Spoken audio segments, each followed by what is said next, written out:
ప్రజావాణి కార్యక్రమాన్ని భవిష్యత్తులో మరింత మెరుగుపరుస్తామని డిప్యూటీ సీఎం పార్టీ విక్రమార్క తెలిపారు. ఎన్ని ఇబ్బందులు వచ్చినా ప్రజావాణి కార్యక్రమం పూర్తి స్థాయిలో కొనసాగిస్తామని డిప్యూటీ సీఎం స్పష్టం చేశారు. కేసీఆర్ పాలనలో తెలంగాణ రాష్ట్రం 70 ఏళ్లు వెనక్కిపోయిందని విమర్శించారు. ప్రజావాణిలో ఇచ్చిన దరఖాస్తులు పరిష్కారం అవుతాయన్నారు. ఈ ప్రభుత్వాన్ని నడిపిస్తా ఉంది, నిత్యం పర్యవేక్షణ కూడా చేస్తూ ఉంది. అందుకే మీ అందరికీ మేము స్పష్టంగా మాటిస్తూ ఉన్నాం, ఈ ప్రజావాణి నిరంతరం కొనసాగుతుంది. ఎన్ని ఇబ్బందులు వచ్చినా ఈ ప్రజావాణిని నడిపిస్తాం. కేవలం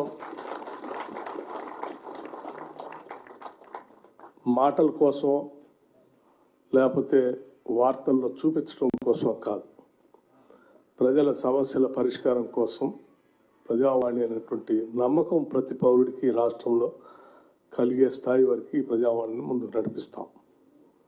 ఆదిలాబాద్ నుంచి వచ్చినటువంటి సోదరులు ఎప్పటి నుంచో పెండింగ్ ఉన్నటువంటి పోడు భూములకు సంబంధించినటువంటి పట్టాలు పొందడం, సరే ఆ పట్టాలకు సంబంధించినటువంటి చట్టాలను కూడా ఆనాటి కాంగ్రెస్ ప్రభుత్వాలు తీసుకొచ్చాయి.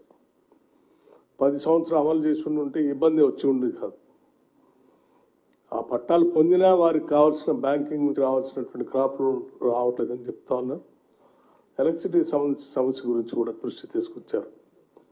తప్పనిసరిగా మేము ఇప్పటికే ఒకసారి రివ్యూ చేసుకున్నాం. దీనికి సంబంధించి రాష్ట్ర వ్యాప్తంగా ఫారెస్ట్ రైట్స్ యాక్ట్ ప్రకారం పట్టాలు పొందినటువంటి హక్కుదారులందరికీ సరే అటవీ ప్రాంతంలో ఎలక్ట్రిఫికేషన్ జరగటానికి కేంద్ర ప్రభుత్వ పర్మిషన్స్ అన్నీ అడ్డంకులుగా ఉన్నాయి కాబట్టి వారికి అక్కడికక్కడే మనం సోలార్ పవర్ని ఏర్పాటు చేసి